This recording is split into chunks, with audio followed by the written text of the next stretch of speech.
Hello, fellow aquarium enthusiasts, and welcome to this episode of Loganz Aquatics. Today we are talking about the 5 top worst beginner fish. Now, many of these fish are actually not, sorry I was hulking out on y'all for a minute there. Many of these fish are not really necessarily hard fish to keep, but there are certain reasons why they're not such great beginners fish. Oh, you can see the reflection of the phone right here. Where is it? Right here? Yeah, but these are certain fish. Sorry, I got sidetracked. These are certain fish that are not necessarily bad, but they're just not great beginner fish. The first fish we're going to talk about is the TRex of fish, of bottom dwellers. If that didn't give the hint away, I don't know what did. It's not an aggressive fish. It's really not an aggressive fish. But the reason I call it the T-Rex or Godzilla or whatever you want to call it, or the fish keeping hobby, is because it gets so dang large. So the first fish on this list is the common Plecostomus.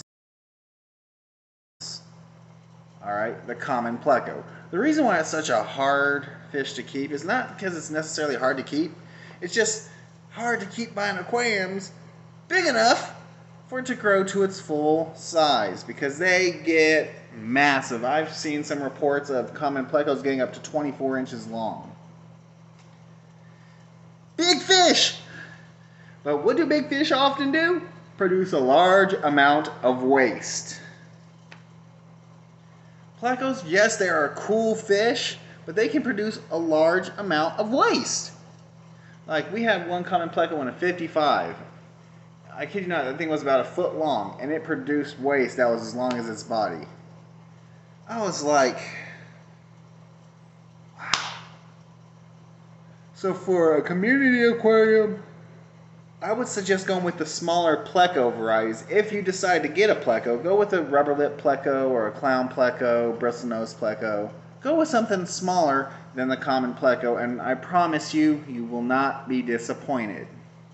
Alright. Next up on this list is a fish that also gets really large, and it is the clown Loach. The clown loach is such a striking, beautiful, stunning fish, and I know that's why it's easy to get attracted to this fish, is because it's the orange, it's the black, it gives like the tiger stripe thing. And it's such a beautiful, beautiful fish. But another reason why it gets such a bad rep is because the size it gets to. These fish can get up to 12 to 14 inches long. It's such a big fish. And they like to be kept in groups. So, not really for the beginner aquariums, because you would have to have a really large aquarium to keep them in. I suggest nothing smaller than a 150 to probably a 200. They wouldn't fit in this. And this is a 6-foot tank. I think it's it's a 6-foot tank. They wouldn't fit in there. Sorry. Another fish. Sorry, getting tired because I hulked up and I'm just... Another fish that is really hard. Well, it's not hard to keep because it can be kept in a wide variety of water parameters.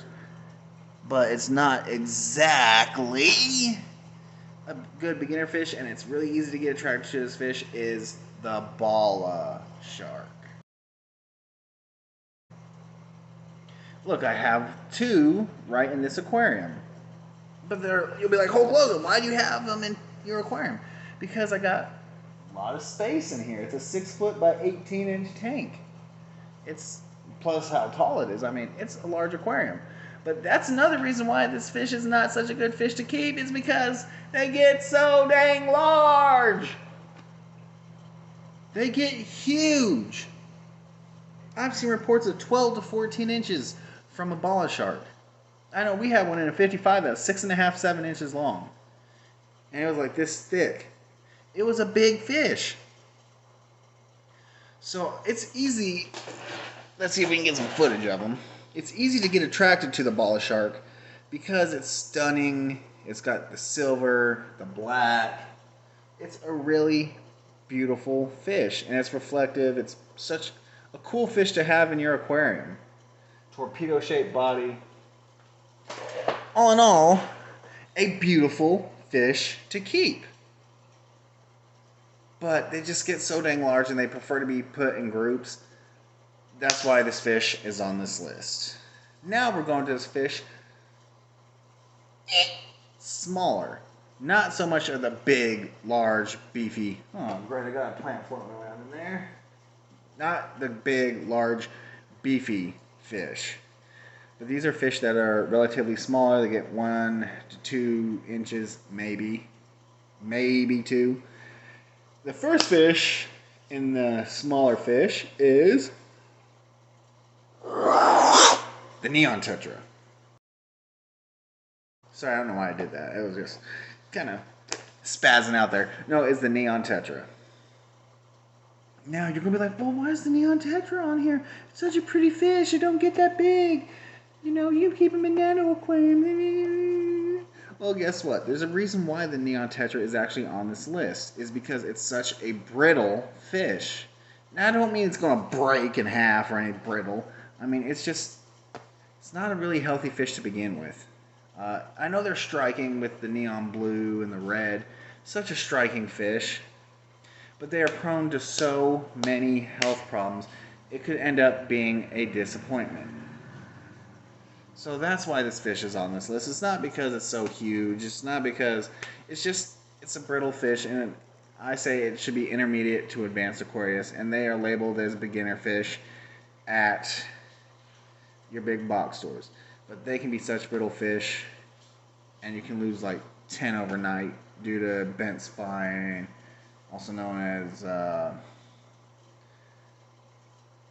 neon tetra disease.